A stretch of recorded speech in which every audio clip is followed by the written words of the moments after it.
അച്ഛാ, എനിക്ക് വിദ്യാഭ്യാസമില്ല. ഞാൻ സ്കൂളിൽ ആദ്യം പോയിട്ടില്ല. ഞാൻ മുക്കുവനാ. ഞാൻ 9ാമത്തെ വയസ്സ് തൊട്ട് മീൻ പിടിക്കാൻ പോയ മുക്കുവനാ കടലിൽ. ഞാൻ പഠിക്കാൻ പോയിട്ടില്ല.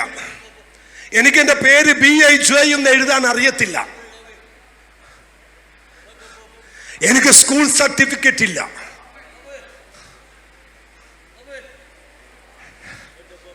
ഞാൻ ബസ് സ്റ്റോപ്പിൽ നിൽക്കുമ്പോൾ ബസ് വരുമ്പോൾ അടുത്ത് നിൽക്കുന്ന ആളോട് പറയും, ചേട്ടാ ഓടി വരുന്ന ബസ് ഏതാണെന്നൊന്ന് പറയണേ. അപ്പൊ അവൻ പറയും, ഇത് എറണാകുളത്തോട്ടുള്ള ബസ്സാ. അങ്ങനെയാ കയറുന്നേ. മുഴുവിക്കനായിരുന്നു. മുഴുവിക്കൻ. വെള്ളമടിച്ച് കഞ്ചാവടിച്ച് ഉടുത്ത തുണി താഴെ കഴുത്തെ തോളയിട്ട് ഷഡ്ഡിയുമിട്ട് നടുറോട്ട് കിടന്നപ്പോൾ ഒരു പാസ് എന്റെ കൈക്ക് പിടിച്ച് പൊക്കിയതാ. നിക്ക് കേക്ക്. അവിടെ നിന്ന് എന്നെ പൊക്കിയതാ. എന്റെ നാട്ടിൽ വന്നൊരു പാസ്, ആദ്യമായി പാസ് സുവിശേഷ വിലക്ക് വന്നു. ആ ദൈവദാസന്റെ വീട് 7 ലിറ്റർ പെട്രോളും 18 പാളി പടക്കവും ഗുണ്ടും വെച്ച് കത്തിച്ചവനാ ഞാൻ. പക്ഷെ എന്നെ വഴിയിലിട്ട് പിടിച്ചു ദൈവം.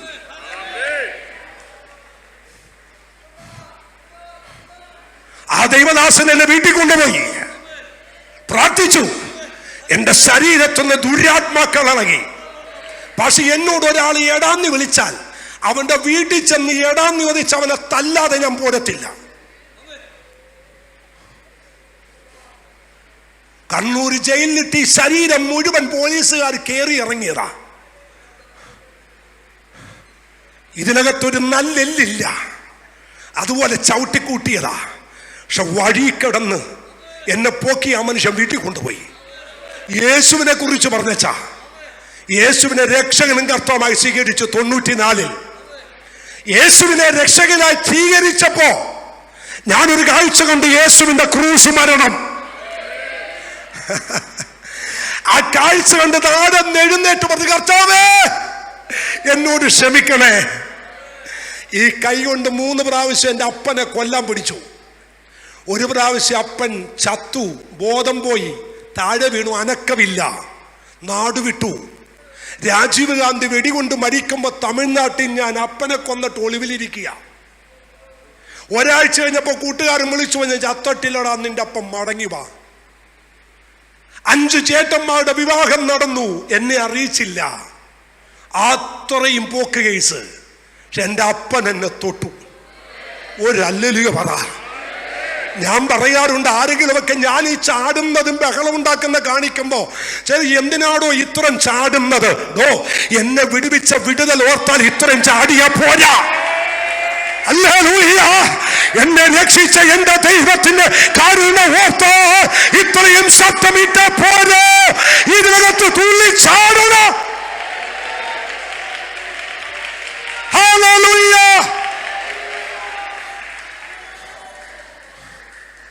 അമ്മേ, യേശുവിനെ രക്ഷകനും കർത്താവുമായി സ്വീകരിച്ചു. ഓടി വീട്ടിൽ പോയി.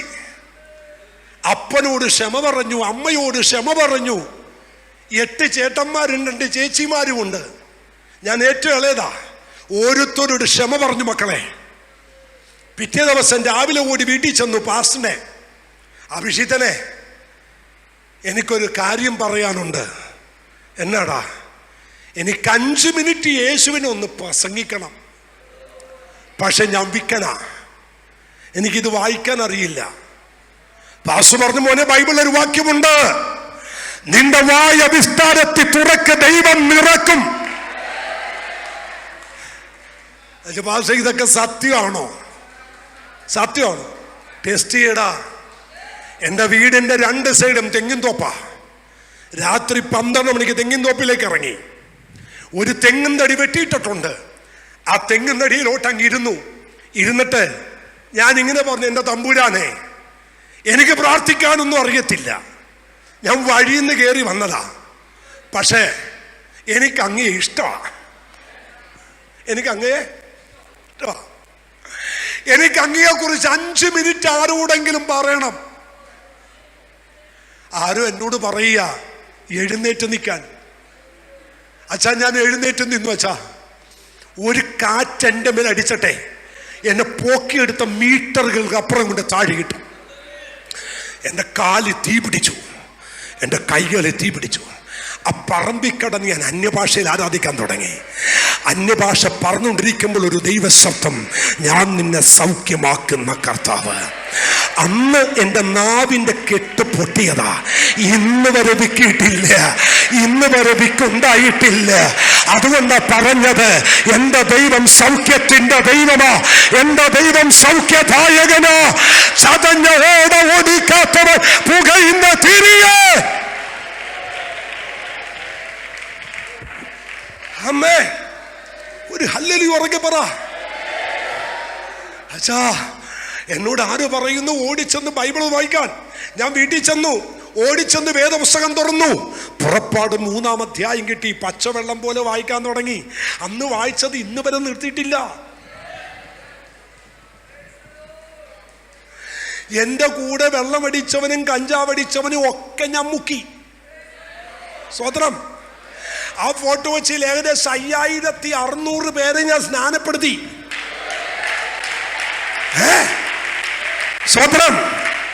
ഫോട്ടോ വെച്ച് ആമേൻ. ഫോട്ടോ വെച്ച് എന്ന് പറയുന്ന സ്ഥലത്ത് നമ്മുടെ ചർച്ച് നിൽക്കുന്നതിൻ്റെ റോഡ് അവരുടെ കൊച്ചിൻ കോർപ്പറേഷൻ ചർച്ച് റോഡെന്ന് പേര് മാറ്റി. കേരളത്തിന്റെ പെന്തക്കോസ്തിന്റെ ചരിത്രത്തിൽ നടക്കാത്തത് ദൈവം ഞങ്ങൾക്ക് വേണ്ടി ചെയ്തു. ഇന്ന് പകലിൽ ഈ പുസ്തകം പിടിച്ച് കിഴവിക്കഥ പ്രസംഗിക്കാൻ വന്നതല്ല, അനുഭവത്തിലാ പറയുന്നത്. ഈ അഭിഷേകത്തെ നിറഞ്ഞ്, ഈ ദൈവശക്തി വ്യാപിച്ച്, ഈ ദൈവകൃപയാകി വന്ന് ആള് മാറിയതുപോലെയാണ്.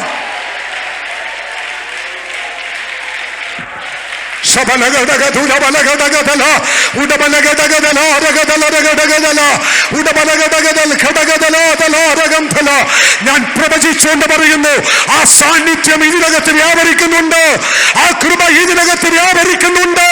ഈ 12-ാമത്തെ ദിവസം ആരും വെറും കൈയോടെ പോവില്ല.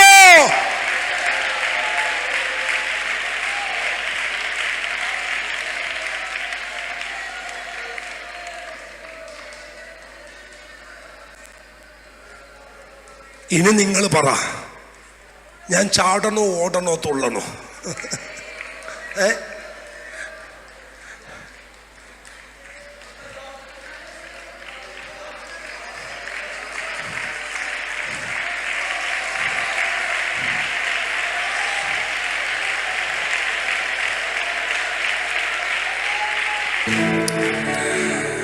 ഒരിക്കലും ഒരിക്കലും ഒരിക്കലും പൗലോസ് നീചപുത്രനെന്ന് വിളിക്കാൻ പാടുള്ളതല്ല.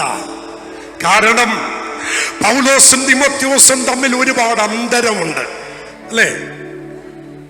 പൗലോസ് എവിടെ കിടക്കുന്നു, തിമോത്തിയോസ് എവിടെ കിടക്കുന്നു? എന്നിട്ടും കൂട്ടുവേലക്കാരൻ എന്ന് വിളിക്കാൻ കാണിച്ച ആർജവത്വത്തിനായിട്ട് ഞാൻ സ്തോത്രം ചെയ്യുന്നു. അച്ഛാ, ഇതിലൊക്കെ തിടിയേണ്ടത് പുറത്തെ ചുമരല്ല, അകത്തെ ചുമരിടിയണം. ഒരു സ്തോത്രം പറഞ്ഞേ. കറുത്തവനെ കണ്ടാൽ തോളെ കൈയിടാനും, കഴിവില്ലാത്തവനെ കണ്ട കൂട്ടുപിടിക്കാനും, ഗുണവും മണവും പണവും ഇല്ലാത്തവനെ കണ്ട സഹോദരൻ എന്ന് വിളിക്കാനും പെന്തക്കോസ്തിനകത്തൊരു ആർജവത്വം ഉണ്ടാകണം. ഒരു ഹല്ലേലൂയ എന്ന് പറഞ്ഞേ. കട്ടിലല്ല എന്റെ കൂടെ എന്നെ കൂടെ കിടത്തുന്നേ. പാസ് ആൻറ്റി ഇപ്പുറത്ത് കിടക്കും, പാസ് ഇവിടെ കിടക്കും, ഞാൻ ഈ സൈഡിൽ കിടക്കും. അങ്ങനെ ചേർത്ത് പിടിച്ചത് കൊണ്ടാ ഇന്ന് ഇവിടം വരെ എത്തിയത്. ചേർത്ത് പിടിക്കാൻ ഒരു ദൈവദാസൻ ഉണ്ടെങ്കിൽ വളർത്താൻ ഒരു ദൈവമുണ്ട്. കഴിവില്ലാത്തവനെയും കഴിവ് കുറഞ്ഞവനെയും നിറമുള്ളവനെയും നിറമില്ലാത്തവനെയും എല്ലാത്തിനെയും ചേർത്ത് പിടിക്കാൻ ഈ സഭ തയ്യാറാണെങ്കിൽ ഇതിനകത്തുനിന്ന് ശക്തന്മാർ പുറത്തു വരും. ഒരു ഹല്ലേലൂയ പറ. തിമോത്തിയോസും പൗലോസും തമ്മിലുള്ള അവസാനത്തെ ബന്ധം എന്താണെന്നറിയാമോ? പൗലോസ്ലീഗ റോമൻ കാരാഗൃഹത്തിൽ കിടക്കുമ്പോ ആരെങ്കിലും പൗലോസിനെ വന്ന് കാണണമെന്ന് ആഗ്രഹിച്ചെങ്കിൽ അത് തിമോത്തിയോസ. കാരാഗൃഹത്തിൽ കിടന്നുകൊണ്ട് പൗലോസ് ലെറ്റർ എഴുതി, എന്റെ പൊന്നുമകനെ തിമോത്തിയോസേ, ഓടിവാടാ, അപ്പന് തണുപ്പുകൊണ്ട് വയ്യടാ, പോരുമ്പോളേ ആ ചർമ്മലിഖിതം പുതപ്പും കൂടി കൊണ്ടുവരണേ, അസാധാരണ തണുപ്പാ മോനെ, കൃപയാൽ കൃപയാൽ. ആ തടവറയും അതുമൊക്കെ പോയി കാണാൻ എനിക്കുമൊക്കെ ഭാഗ്യം ചെയ്തിട്ടുണ്ട്. സഹിക്കില്ല, കൊച്ചി ഭാഷ പറഞ്ഞ പെറ്റ തള്ള സഹിക്കത്തില്ല. ആ തടവറയൊക്കെ നിങ്ങൾ കണ്ടാൽ കടത്തീരത്ത് നിന്നും 10-21 മീറ്റർ മാത്രമേ ഉള്ളു ഭാഷേ. ആമൻ കരയിൽ നിന്നും ആമൻ ഭൂമിയുടെ ലെവലിൽ നിന്നും പാറയുടെ അടിയിലേക്ക് വെട്ടിയെടുത്ത ആ തടവറ ഇന്നും ഉണ്ടവിടെ. ഇതുപോലെ വെന്റിലേറ്റർ ഫിറ്റ് ചെയ്തിട്ടുണ്ട്. അതിനകത്തേക്ക് കടൽ കാറ്റടിച്ചിറങ്ങി വരുന്ന മഞ്ഞുണ്ടല്ലോ, ആ ഗുഹക്കകത്തേക്ക് വന്നു വീഴുമ്പോൾ ആരോഗ്യ ദൃഢഗാത്രന്മാർ പോലും അസ്ഥി കൊച്ചുന്ന തണുപ്പത്തും മരിച്ചു വീഴും. അവിടെ കടന്നുകൊണ്ട് പൗലോസ് ഒരു കല്ലുരുട്ടി സൂര്യൻ തലയ്ക്ക് മീതെ വരുമ്പോൾ ആ വെളിച്ചത്തിൽ ലേഖനം എഴുതി, കർത്താവിൽ എപ്പോഴും സന്തോഷിപ്പിൻ എന്ന് പറഞ്ഞു. അവിടെ കടന്നുകൊണ്ട് ലേഖനം എഴുതി തിമോത്തിയോസിന്. തിമോത്തിയോസ് വേഗം വാ. തിമോത്തിയോസ് വന്നു മക്കളെ, വന്നു. ഒരു വൈകിട്ട് 4-5 ഇടയ്ക്ക് റോമൻ കാരാഗ്രഹത്തിന്റെ വാതിക്കൽ തിമോത്തിയോസ് എത്തി. പാറാവുകാരനോട് പറയുന്നു, സാർ എന്നെ അകത്ത് പോകാൻ സമ്മതിക്കണം. ആരെയാ കാണേണ്ടത്? എനിക്ക് പൗലോസ് എന്ന മനുഷ്യനെ കാണണം. നിന്റെ പേരെന്താ? എന്റെ പേര് തിമോത്തിയോസ്. പാറാവുകാരൻ ചോദിച്ചെന്നാ പറയുന്നത്, നിന്റെ പേരാണോ തിമോത്തിയോസ്? അതെ. സാറിന് എങ്ങനെ അറിയാം? എനിക്കറിയാം നിന്നെ. എല്ലാ ദിവസവും രാത്രി ആ തടവറയുടെ ചുറ്റും ഞാൻ ഇങ്ങനെ ഡ്യൂട്ടിക്ക് വേണ്ടി ചുറ്റി നടക്കുമ്പോൾ ആ തടവറക്കകത്തുനിന്നൊരു ശബ്ദം കേൾക്കാമായിരുന്നു, എന്റെ ദൈവമേ, എന്റെ മകൻ തിമോത്തിയോസിനെ അങ്ങ് ശക്തീകരിക്കണേ. അവന് യൗവനക്കാരനാണ്, അവന്റെ യൗവനം ആരും തുച്ഛീകരിക്കരുത്, അവൻ വീണു പോകരുത് എന്ന് പറഞ്ഞ് പ്രാർത്ഥിക്കുന്ന തിമോത്തിയോസെ, ആ തിമോത്തിയോസ് അല്ലേ നീ? പ്രാർത്ഥിക്കുന്ന ശബ്ദം കേട്ട പാറാവുകാരൻ പറഞ്ഞു, എനിക്ക് നിന്നെ അറിയാം. അല്ല, നീ വന്നതെന്തിനാ? എനിക്ക് ആ പൗലോസിനെ കാണണം. പാറാവുകാരന്റെ അടുത്ത മറുപടി, തിമോത്തിയോസെ, നീ വന്നത് വൈകിപ്പോയി. എന്നാ പറ്റി? നീ വന്നത് താമസിച്ചു പോയി. ഇന്നലെ വൈകിട്ട് 3-3:30 ഇടയ്ക്ക് ഇവിടത്തെ ഒരു പൊതു മാർക്കറ്റിൽ വെച്ച്, ഒരു പൊതു ചന്തയിൽ വെച്ച് നീ പറയുന്ന നിന്റെ അപ്പനായ പൗലോസിനെ ഒരു കല്ലിൽ കൊണ്ടുപോയി തലവെച്ച് ആരാച്ചാർ മിന്നിത്തിളങ്ങുന്ന ആ വാളിനാൽ നിന്റെ അപ്പന്റെ തല വെട്ടി മാറ്റി. പക്ഷെ ഒരു കാര്യമുണ്ട്, അത് പറയാതിരിക്കാൻ വയ്യ. നിന്റെ അപ്പൻ എന്ന് പറയുന്ന പൗലോസ് ഉണ്ടല്ലേ, അതെ, ആ മനുഷ്യന്റെ തല വെട്ടുമ്പോൾ ആ മനുഷ്യൻ 2 കാര്യം ചെയ്തു. 1, മുഖം മൂടുന്ന തുണിയിട്ടില്ല. 2, കൈ പുറകിൽ കെട്ടിയില്ല.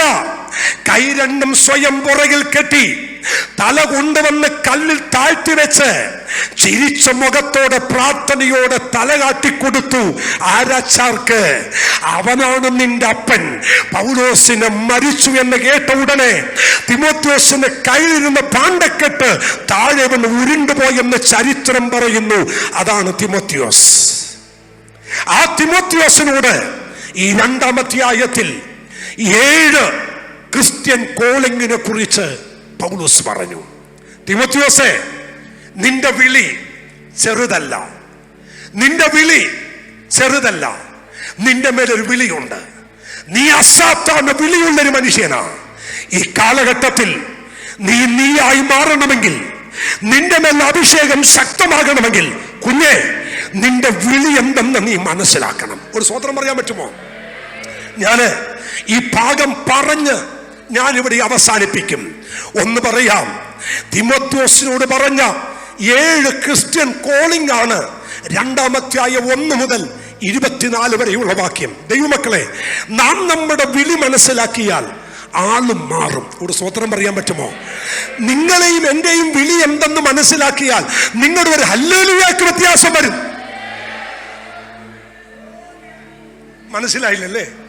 ഞാനും നിങ്ങളും ആരാന്ന് നമ്മുടെ മേലെ വിളി എന്താന്ന് മനസ്സിലായാൽ ഒറ്റ ഹല്ലേലൂയ മതി, അതിനകത്തൊരു ജീവൻ വ്യാപരിക്കും.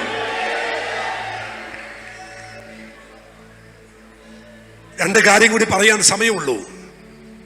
ഇന്ത്യയുടെ പ്രൈം മിനിസ്റ്ററായ ജവഹർലാൽ നെഹ്റു ഇന്ത്യയുടെ ഭരണം ആരംഭിച്ചപ്പോ, ക്രിസ്ത്യാനിറ്റി ശക്തമായി വളർന്നുകൊണ്ടിരിക്കുന്ന സമയത്ത് എങ്ങനെയെങ്കിലും ഇതിനൊന്ന് പിടിച്ചൊതുക്കണം, പിടിച്ചു കെട്ടാൻ കാര്യങ്ങൾ കണക്കൂട്ടി ചെയ്യുമ്പോൾ അന്നത്തെ പ്രൈം മിനിസ്റ്റർ പറഞ്ഞു, വെയിറ്റ്, ഈ ക്രിസ്ത്യാനിറ്റിയെ കുറിച്ചൊന്ന് പഠിക്കട്ടെ. പഠിച്ചു വന്ന മനുഷ്യൻ അവസാനം ഒരു സ്റ്റേറ്റ്മെന്റ് എഴുതി. ആ സ്റ്റേറ്റ്മെന്റ് ഇതാണ്: ക്രിസ്ത്യാനികളെ ഉണർത്തരുത്, അവർ ഉറങ്ങുന്ന സിംഹമാണ്. മനസ്സിലായവർക്കായി സ്തോത്രം. ഇന്ത്യയുടെ ചരിത്ര ലിപികളിൽ എഴുതപ്പെട്ട പ്രൈം മിനിസ്റ്ററിന്റെ സ്റ്റേറ്റ്മെന്റ്: ക്രിസ്ത്യാനിയെ ഉണർത്തരുത്, അവൻ ഉറങ്ങുന്ന സിംഹമാ. അവർ ഉറങ്ങിക്കോട്ടെ, ഉറങ്ങിക്കോട്ടെ. അവരെഴുന്നേറ്റാ ഗർജിക്കും, അവരെഴുന്നേറ്റാ ഗർജിക്കും.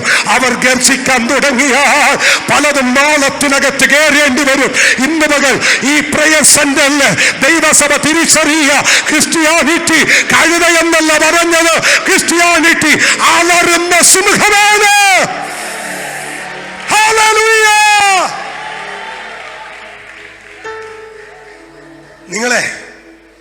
നിങ്ങളെ ഞാൻ വെൽക്കം ചെയ്യുന്നു. ഫോട്ടോ വെച്ചിക്ക്.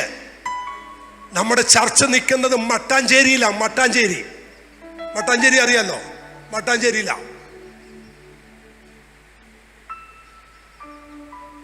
കത്തി വെച്ചു, കൊല്ലാൻ നോക്കി, ആലയം കവർച്ച ചെയ്തു. പക്ഷെ അവിടെ തന്നെ ദൈവം നിർത്തി. ഒരു സ്വതന്ത്രം പറഞ്ഞേ. പൗലോസിന്റെ റോമാലേഖനത്തിലെ ചോദ്യം 8:31, ഇത് സംബന്ധിച്ച് നാം എന്ത് പറയേണ്ടു? ദൈവം നമുക്ക് അനുകൂലമെങ്കിൽ പ്രതികൂലമാര. ഒരല്ലല്ലോ ഉറക്കെ പറ. ദൈവം അനുകൂലമെങ്കിൽ പ്രതികൂലം ഒരു മനുഷ്യനുമില്ല. അവിടെ തന്നെ ദൈവം നമ്മൾ നിർത്തി. നമ്മുടെ വിളി മനസ്സിലാക്ക്. ഇന്ന് അവിടുത്തെ പൊളിറ്റിക്കൽ ലീഡേഴ്സ് എലക്ഷൻ നിൽക്കുന്ന മുമ്പ് പ്രാർത്ഥിക്കുന്നത് നമ്മുടെ പള്ളി വന്ന. മട്ടാഞ്ചേരിയിലെ സകല മുസ്ലിങ്ങളും ബോട്ടും ഷിപ്പും അല്ലെങ്കിൽ ഫിഷിംഗ് ബോട്ടൊക്കെ ഉള്ളവരാ. അവരുടെ എല്ലാ ഫിഷിംഗ് ബോട്ടും മട്ടാഞ്ചേരി പ്രാർത്ഥിച്ചിറക്കുന്നത് കൃപയാ. ഞാനാ. എന്റെ ഫ്രിഡ്ജിനകത്ത് ചെമ്മീനും മീനും നെയ്മീനും വെക്കാൻ സ്ഥലമില്ലച്ചാ. കാരണം ബോട്ട് മുഴുവൻ പ്രാർത്ഥിക്കുന്ന ഞാനാ. പോയി കിട്ടി ആദ്യം മീൻ കൊണ്ടുവന്ന് നിറയുന്നത് എന്റെ ഫ്രിഡ്ജിനകത്താ. ദൂത് മനസ്സിലായില്ലേ? എന്റെ വിളി എന്താന്ന് മനസ്സിലാക്കിയപ്പോ ഞാൻ പറയണം, ചിലത് സംഭവിക്കണമെങ്കിൽ ഇന്ന് പകൽ ഇതിനകത്തിരിക്കുന്ന ദൈവമക്കൾ, ദൈവദാസന്മാർ അറിയുക, നിങ്ങളുടെ വിളി നിങ്ങൾ മനസ്സിലാക്ക്. നിങ്ങളുടെ വിളി സാധാരണ വിളിയല്ല.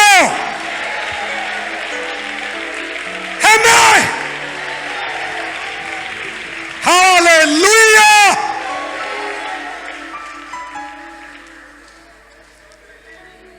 The great Alexander, മഹാനായ അലക്സാണ്ടർ 34-35 വയസ്സിനകത്ത് മഹാസമുദ്രത്തെ നോക്കി വെല്ലുവിളിച്ച മനുഷ്യൻ. എന്താ ഇയാൾ ഇങ്ങനെ വെല്ലുവിളിച്ചേ? കേൾക്കണോ?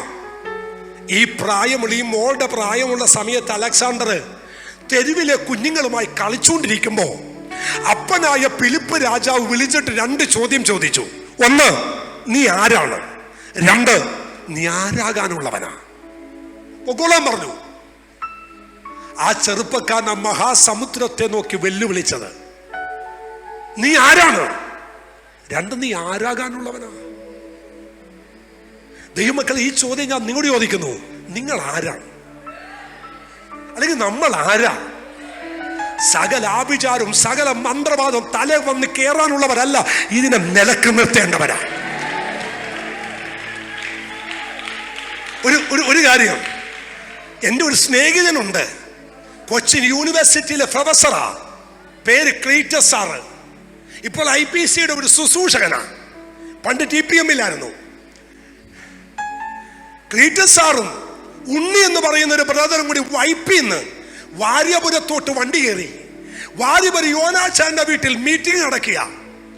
മീറ്റിംഗിന് പുറത്ത് വന്നപ്പോൾ വാതിൽ അടച്ചിട്ടിരിക്കുന്നു. അകത്തോട്ട് കയറാൻ പറ്റാതെ വാതിൽ അടച്ചിട്ടത് കൊണ്ട് വാതിക്ക് നിൽക്കുമ്പോൾ ഈ മോന്റെ പരുവത്തുള്ള ഒരു പെൺകൊച്ചു വന്നിട്ട് പറഞ്ഞു, വൈപ്പിങ്കര എന്ന് വന്ന ക്ലീറ്റസ് സാറല്ലേ? അതെ. പാസ് അകത്തോട്ട് വരാൻ പറഞ്ഞു. അച്ഛാ ചോദിച്ചു, അതിന് എന്നെ മോക്കെങ്ങനെ അറിയാം? എനിക്കറിയില്ല, അകത്തിരിക്കുന്ന പാസ്റ്റപ്പച്ചൻ അറിയാം.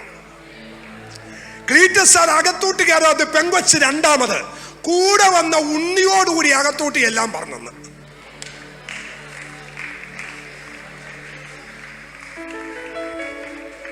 എൻ്റെ പൊന്നഭിഷിക്തന്മാരെ, അങ്ങനെയൊക്കെ തലമുറയിൽ ഉണ്ടായ അഭിഷിക്തന്മാർ നിന്ന മണ്ണിലാ നമ്മൾ നിൽക്കുന്നേ. ഒരല്ലേ പറ, അതിന് ഈ സ്തോത്രം പോരാ, നല്ലോണം സ്തോത്രം വേണം. ഞാനിങ്ങനെ ഈ അടൂര് മീറ്റിങ്ങിന് പോയി. അടൂര് YMC പ്രസംഗം കഴിഞ്ഞപ്പോ യൂണിവേഴ്സിറ്റി പഠിപ്പിക്കുന്ന ജോൺ സാറ് എന്നോട് പറഞ്ഞു, ദാസേ എൻ്റെ വീട്ടിൽ വന്നതിന് അപ്പന് വേണ്ടി പ്രാർത്ഥിക്കണം. അവന് വരാമെന്ന് പറഞ്ഞു. ചെന്നപ്പോ 105 വയസ്സുണ്ട് അപ്പച്ചന്. 105 വയസ്സ്, 6 അടി പൊക്കമുണ്ട്. ഒരു ചാരികസര കിടക്കുക, ചെവി കേൾക്കത്തില്ല. പ്രാർത്ഥിക്കാൻ പറഞ്ഞു. ഞാൻ ചോദിച്ചു, ഈ അപ്പച്ചന് എത്ര വയസ്സുണ്ട്? 105 വയസ്സുണ്ട്. കൈയെല്ലാം വീട്ടിത്തടി പോലെ ഇരിക്കുന്നു. എന്നോട് ജോൺ സാറ് പറഞ്ഞു, പാസ്റ്റർക്ക് പുള്ളി അറിയാമോ? ഞാനില്ല. പാസ് പ്രസംഗിച്ച് ഞാൻ കേട്ടിട്ടുണ്ട്. ഞാനോ? ഇല്ല. പാസേ, ആന മതമിളകി വന്നപ്പോ പ്രാർത്ഥിച്ചു മുട്ടുകുത്തിച്ച ഭാഷയെ കുറിച്ചില്ല. ആ പുള്ളിയായി കിടക്കുന്ന പുള്ളി. ഒരു 100 കണക്കിന് സ്റ്റേജിൽ പ്രസംഗിച്ചതാ ഞാൻ ഈ അപ്പച്ചനെ കുറിച്ച്. അപ്പച്ചനെ നേരി കിട്ടി. ഞാൻ പ്രാർത്ഥിക്കാനാ ചെന്നത്. ഞാൻ മുട്ടുകുത്തിയിട്ട് ആ കൈയെടുത്ത് തലയിലോട്ട് വെച്ചിട്ട് ഞാൻ പറഞ്ഞു, ഭാഷപ്പച്ച എനിക്ക് വേണ്ടി പ്രാർത്ഥിക്കേ. ഒരു ചോദ്യം, എങ്ങനെയാ പ്രാർത്ഥിച്ചപ്പോ ആന നിന്നത്? അപ്പച്ചന്റെ മറുപടി, നീ ആരാന്ന് നീ മനസ്സിലാക്കിയാൽ ആനയല്ല പുലി നിൽക്കും. ഒരു സ്വതന്ത്രം പറഞ്ഞേ, പൂത് മനസ്സിലായോ? നീ ആരാന്ന് നിനക്ക് മനസ്സിലായ, നിന്റെ മേൽ വ്യാപരിക്കുന്ന അഭിഷേകം എന്തെന്ന് നിനക്ക് മനസ്സിലായ, മഹത്വത്തിന്റെ പ്രത്യാശയായ ക്രിസ്തു നിന്റെ ഉള്ളിലുണ്ടെന്ന് നിനക്ക് മനസ്സിലായ, ഇന്ന് ചരിത്രം മാറും.